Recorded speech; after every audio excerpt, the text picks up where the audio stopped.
The National News Desk, locally covered, nationally connected. Apple investment setting up big money spent in the United States inside the monumental meeting between Apple CEO Tim Cook and President Donald Trump at the White House. The 1,000 beds come in very handy, and I'm glad the states are stepping up to help us do this. Every bed we bring on, we fill pretty quickly. Another state-run migrant detention center is announced. Which state is opening the sequel to Alligator Alcatraz? And then a record-setting settlement. Which state just secured the largest environmental agreement with a major chemical company to clean up PFAS? This is the National News Desk, America's News Now. I'm Dee Dee Gatton. Thank you for joining us. And President Donald Trump just wrapped up at the White House after taking questions from the press alongside Apple CEO Tim Cook as the two announced a new investment commitment here in the United States. This new pledge for Apple's American manufacturing program increases the tech giant's commitment in the U.S. over the next 4 years. We've got national correspondent Matt Galka joining us now with more on what we learned today, Matt. So just give us a recap of President Trump's announcement. Yeah, Dee Dee, good evening. Apple CEO Tim Cook joining the president in the Oval Office to pledge a new round of $100 billion worth of investment. That's on top of an already pledged $500 billion earlier this year. That total of $600 billion supposed to come over the next 4 years, focusing on boosting domestic manufacturing here in America for the tech giant. Now, that includes the glass covers for all iPhones and Apple Watches being manufactured at a plant in Kentucky, and new server manufacturing and data centers in other states. Cook said other agreements have been reached with companies around the country to also boost Apple manufacturing domestically. So clearly ambitious goals here, Matt. The Trump administration has been pushing companies to produce their products here in the U.S., and this all amid the ongoing tariff war. As you know, I believe earlier today the White House announced additional tariffs for India. So a lot going on. Tell us more about why this moment is so significant. Yeah, tariffs are the main incentive right now, with the president repeatedly threatening high tariffs to companies who manufacture products outside of the country and send them back in to be sold here. Apple has a large manufacturing presence in China and in India, with both countries facing the threat of high tariffs for various reasons. The president also said at today's meeting there is a 100% semiconductor tariff on the way, something that could really affect the majority of Apple products. So again, those tariffs are the incentive, and Apple, one of the biggest, if not the biggest phone manufacturer in the world, they have every reason to try and stave off some of those tariffs, some of those high fees, and start building domestically. And of course, with this announcement, it seems like they're taking the hint. Massive announcement. We'll see how it all comes together. Live from Washington, D.C., Matt Galka, thank you. All 5 victims of a shooting at Fort Stewart in Georgia today are expected to recover, according to a commander at the Army base. He says an automated logistics sergeant, Cornelius Radford, was taken into custody after nearby soldiers tackled him. Army investigators have interviewed him, but we are still waiting for information about a possible motive. The victims were soldiers, but their identities have not yet been released. A live look now over Chicago, where this morning outside of the city, 400 people were evacuated from a hotel in St. Charles, Illinois, when a bomb threat was called in. Now, several members of the Texas House delegation who fled the state, they were staying at that hotel. Police say they did conduct a search of the premises and no device was found. Illinois Governor J.B. Pritzker says the threat is being investigated. A news conference featuring the Democrats along with Democratic Senator Dick Durbin was canceled over the threat. Dozens of Texas Democrats left the state Sunday to block votes on a new congressional map.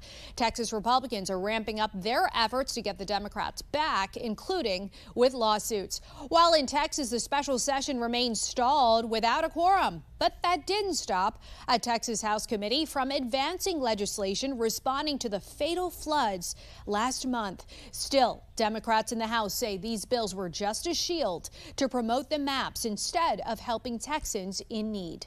Whether or not the House has a quorum or not. This work is too important to wait on the political games. We were down for this session. We wanted to come work on disaster mitigation and flood relief, and they refused to do it until after they could enact their scheme. ABC News is reporting Ghislaine Maxwell didn't say anything that would be harmful to President Trump during her long interview with Deputy Attorney General Todd Blanche last month. Maxwell's meetings with Trump's former private attorney took place for 9 hours over 2 days. She was convicted of sex trafficking and sentenced to 20 years in prison in 2022. She's appealing her conviction to the U.S. Supreme Court. Trump hasn't ruled out pardoning her. Lee Vogler, the Virginia councilman who was set on fire in a brutal attack last week, is expected to be in the hospital for at least 6 months, according to his wife, Blair. In a statement on a GoFundMe page, Blair says Lee will be permanently impacted with burns over half of his body. The mayor of Danville says this horrible incident has brought out the best in the community. The love, the prayers, the kind messages, it has all meant so much to Lee's family and to all of us who work closely with him. He has a long road of recovery, but he's very strong, and he's not walking in it alone. Thinking of him, Indiana will soon be opening its own migrant detention center, unofficially being called the Speedway Slammer. Indiana Governor Mike Braun has opened the Miami Correction Facility near the Grissom Joint Air Reserve Base to house up to 1,000 detainees. The official opening date has not been released yet. While in Florida, there are efforts underway to shut down the detention facility in the Everglades dubbed Alligator Alcatraz. A federal judge held an evidentiary hearing earlier today about the controversial detention center and the environmental impacts. The National News Desk, Mike Magnoli, is in Florida with more. So Friends of the Everglades are asking for a federal injunction, and they're suing United States Homeland Security Secretary Kristi Noem, Florida's Division of Emergency Management, and ICE. And let me explain what the crux of their legal argument is. This is what the judge was listening to. Lawyers, lawsuits, and lots of spirited debate about Alligator Alcatraz. To plaintiffs' knowledge, no environmental assessment or environmental impact statement has been prepared under the National Environmental Policy Act, nor has the division conducted any environmental review under Florida law. That is the key point for a 27-page federal lawsuit, as environmentalists and the Miccosukis are asking Judge Kathleen Mary Williams to force the feds to halt operations at Alligator Alcatraz. Lawyers for the government are fighting back, telling the judge the environmental groups cannot prove that the tent city is causing any harm to the area. They say the policy, which dates back to the 70s, does not mean that a court can order a facility to close down. Alligator Alcatraz is near a piece of protected land called the Big Cypress National Preserve. It's also close to tribal land. But the runway has been there for decades, as this was originally going to be the Everglades jetport. Alligator Alcatraz opened in early July, and officials say thousands of undocumented immigrants will be held here temporarily before being flown back to their home countries. Since taking in the first batch of detainees, there have been reports of inhumane conditions inside the camp, and Alligator Alcatraz has become a symbol of President Trump's immigration policy. You don't always have land so beautiful and so secure. We have a lot of bodyguards and a lot of cops that are in the form of alligators. You don't have to pay them so much. But I wouldn't want to run through the Everglades for long. It's not clear when the judge might rule on this. Want to tell you about another legal challenge against Alligator Alcatraz, too. This one deals with who's in charge. Opponents of the facility say that there's intentional vagueness going on behind the scenes because they say Florida officials and the feds don't want to say for certain who the boss is, so they can avoid oversight. That's what the opponents are saying here, and the judge telling officials they've got to file official paperwork to answer questions about that by Thursday. I'm Mike Magnoli reporting. Accused triple murderer Jesse Calhoun is now being linked to and being charged with a fourth murder in Portland, Oregon. The fourth victim was identified as Kristen Smith, who is believed to have been killed in November 2022.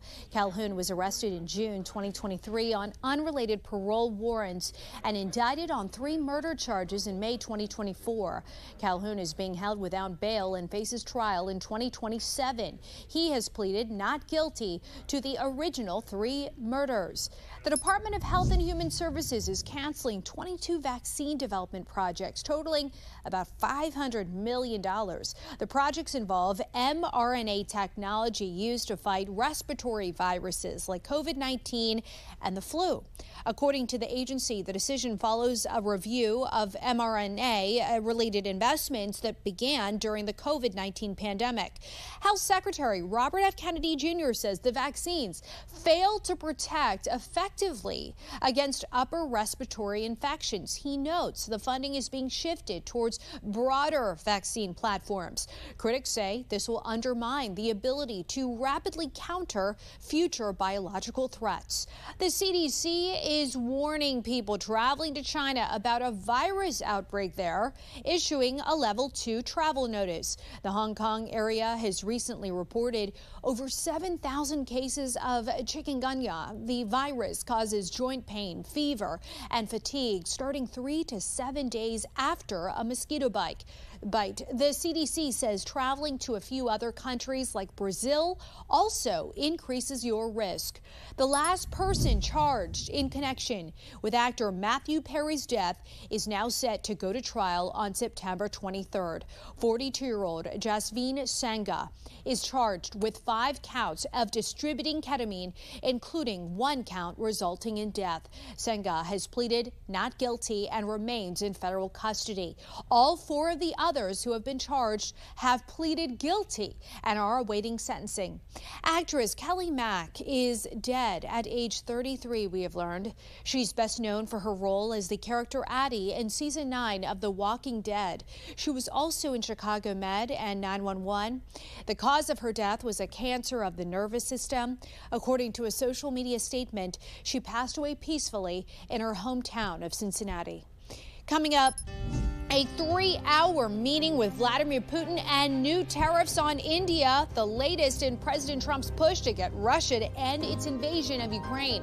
Then, concerning new research showing the dangerous activities ChatGPT is helping teens engage in. Then, what's behind an increase in people surrendering their pets to shelters? We're back in 90 seconds.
A White House official is saying President Donald Trump could be meeting in person with Russian President Vladimir Putin as early as next week in an effort to end the war between Russia and Ukraine. President Trump is also open to meeting with Ukrainian President Volodymyr Zelensky, possibly at the same time. This stems from positive outcomes of today's meeting between Putin and Special Envoy Steve Witkoff. National correspondent Atra El-Nashar has more on what came out of today's encounter. For 3 hours in Moscow Wednesday, White House Special Envoy Steve Witkoff met with Russian President Vladimir Putin for talks the Kremlin called useful and constructive. President Trump posting on social media, "Great progress was made. Afterwards, I updated some of our European allies. Everyone agrees this war must come to a close, and we will work towards that in the days and weeks to come." Few believe Putin is willing to end his invasion. Earlier this week, Russian forces struck more civilian targets across Ukraine. Children were among the casualties, Ukrainian officials reported. Shortly after the meeting ended, President Trump announced he's raising tariffs on India another 25%. A move that partially follows through on his threat to punish countries that buy Russian oil and gas, which provides the Kremlin revenue to keep its war going. Here's what the president said July 14th. We're going to be doing secondary tariffs if we don't have a deal in 50 days. It's very simple.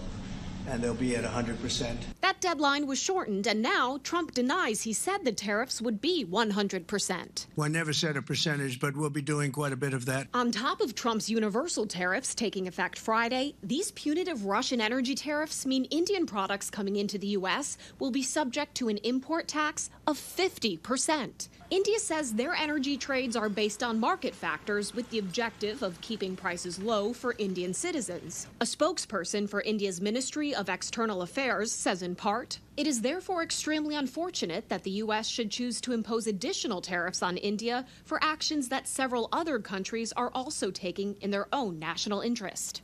These countries include China, as well as U.S. allies like Turkey and the European Union. Now, triple-digit tariffs on China could derail already delicate ongoing trade negotiations, and the president just struck a trade deal with the EU.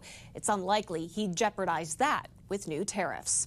In Washington, I'm Atra El-Nashar for the National News Desk, America's News Now. A massive wildfire in Central California is now up to 9% contained. The Gifford fire has burned over 83,000 acres, according to CAL FIRE. Evacuation orders and warnings are still in effect for San Luis Obispo County and Santa Barbara County. Los Padres National Forest officials say the winds calmed down after sunset last night, providing some relief. On the other side of the country, though, smoke from the Canadian forest fires is drifting east. Multiple states in the Midwest, Northeast, and Mid-Atlantic are dealing with reduced air quality today. The smoke could linger over the Northeast for a few more days, possibly into the weekend, according to ABC News. The human health toll of recent fires is higher than previously known, according to 3 new studies in American Medical Association journals. They found the Los Angeles fires this year caused over 400 additional deaths due to things like healthcare interruptions. The 2023 Maui fire caused the suicide and overdose death rates to nearly double and left 1 in 5 people with lung damage. Republican U.S. Senator Marsha Blackburn is running for Tennessee governor. Current Republican Governor Bill Lee is term limited. Senator Blackburn touted President Trump in her first message, promising to advance his agenda in Tennessee. Another Trump Republican, U.S. Representative John Rose, is also running for governor, setting up a contested primary next summer. If elected, Blackburn would become the first female governor in the state history. The state of New Jersey and chemical manufacturer DuPont have agreed to a $2 billion settlement to end litigation tied to forever chemicals known as PFAS. New Jersey's Attorney General called this the largest settlement ever agreed to by a single state. The agreement, if signed off by a federal judge, ends a 2019 lawsuit against the Delaware-based chemical company. ChatGPT is telling teens how to do drugs, hide eating disorders, and write suicide notes. That's according to concerning new research from the Center for Countering Digital Hate. The researchers, posing as teens, got the chatbot to answer questions about harmful topics. They said most answers were dangerous. OpenAI said it's trying to improve how the tool responds in sensitive situations. Kids and teens who sleep less and spend more time looking at screens face higher risks of heart disease. A new study in the Journal of the American Heart Association found each additional hour of screen time was associated with higher cardiometabolic risks. Previous studies have found similar results. The researchers warn this does not show a direct impact, just a correlation. And developing the next generation of oncology nurses started with the death of an oncology patient. Medical reporter Barbara Morse has more on an 8-week summer fellowship that is addressing the nationally critical need for more and better prepared nurses in the cancer field. My wife died of ovarian cancer in 2013. A year after his wife Susan's death, Fred Flynn started the Flynn Foundation. I was very beholden to the quality of nursing care and palliative care she received at that time. Fast forward to graduation day at Hasbro Children's Hospital in Providence. McKaylee Swat and Isabella Gomes, the two nursing students chosen to take part in the Flynn Foundation Oncology Development Program here. It's a way to really get rising senior nursing students into an area where they have potentially a passion for. I had a friend growing up, and just going into treatments with her at Dana-Farber and stuff, it kind of solidified my love for this field especially. I have followed patients from inpatient to outpatient. I've learned time management skills through clinical practice. The Flynn Foundation started small with 10 students taking part in this paid fellowship at 5 different hospitals. And it's grown now to be the largest privately funded oncology nursing development program in the country. 40 nursing schools, 300 students, and more than 15 hospitals to date have benefited. But more importantly, it's the patients who win. Patient-centered care. As you walk into the room, the kids automatically light up your day, but if they're down, you are the person to light up their day. Is this something you think you want to do when you graduate next year? Absolutely, absolutely. It kind of solidified that passion for me. Since its inception 11 years ago, of the 300 fellows, 260 of them are in the workforce now, and more than half of them are working as oncology nurses.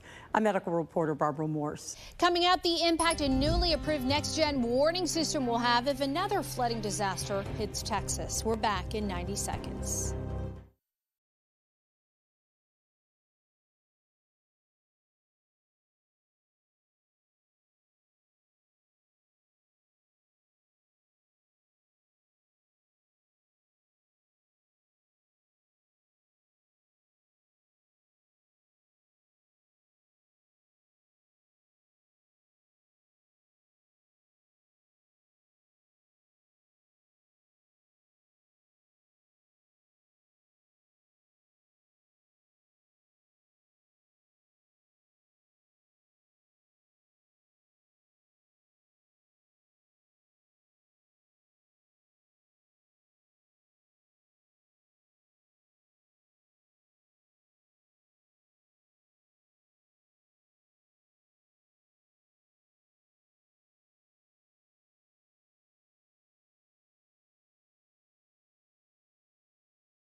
We have reporters all across the country in your neighborhoods covering issues that matter to you.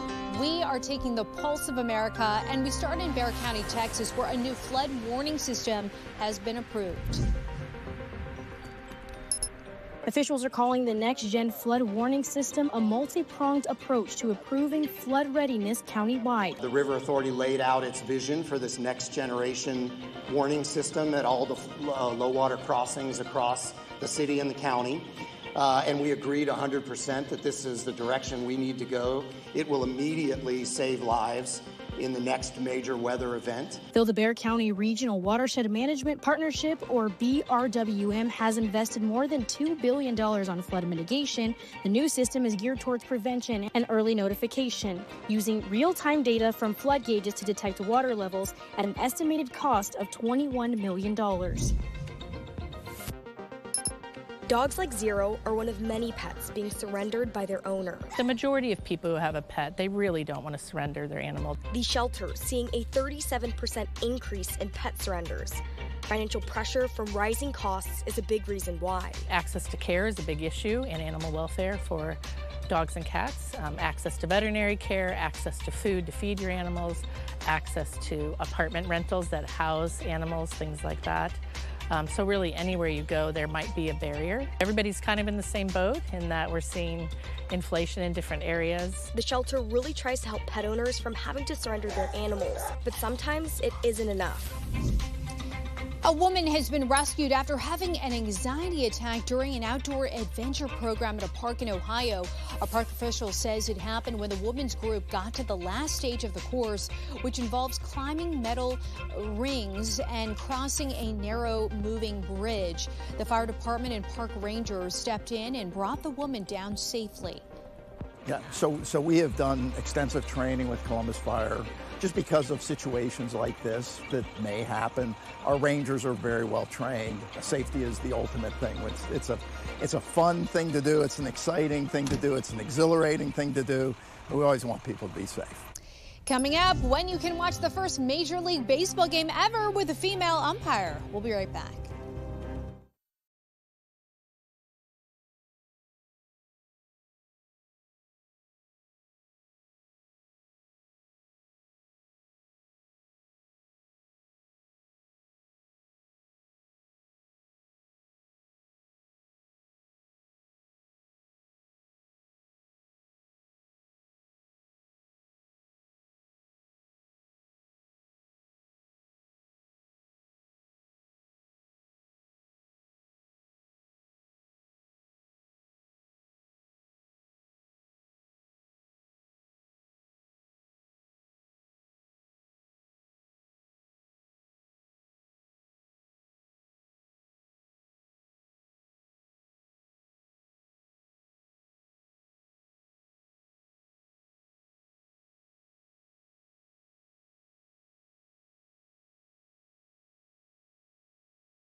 Here's a live look over Truist Park in Atlanta, Georgia, where on Saturday, umpire Jen Powell will make baseball history, becoming the first woman to umpire a game in the major leagues. On Saturday, the Miami Marlins and Atlanta Braves will play a doubleheader, and Powell will umpire on the bases for both games. Then on Sunday, she's scheduled to be behind the plate, becoming the first woman to call ball and strikes in the big leagues.